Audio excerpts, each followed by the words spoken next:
झाड़ दिलू जियरा तू कमर हिला के तकलू ऐसन तू कनखी दबा के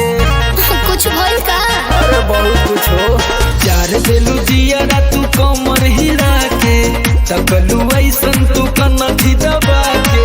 करौले ने मोने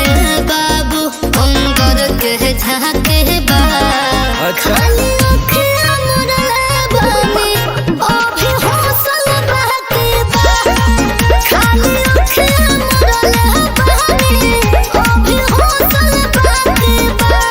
वही बुका हो।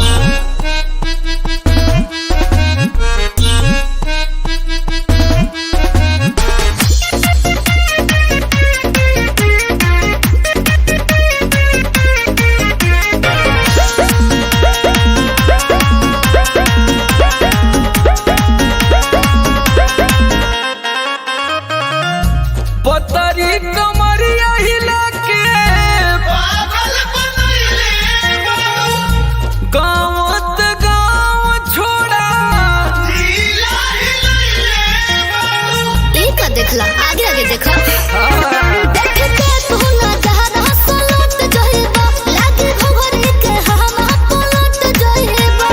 पहिले नहीं के कुछो तबे कहता के बा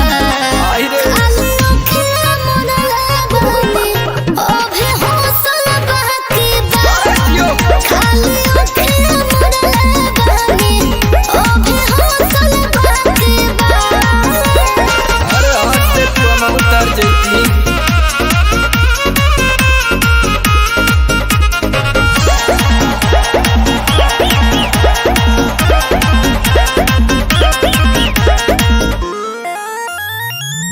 नीचे उतर के एक बेर बैठ जाना कोरा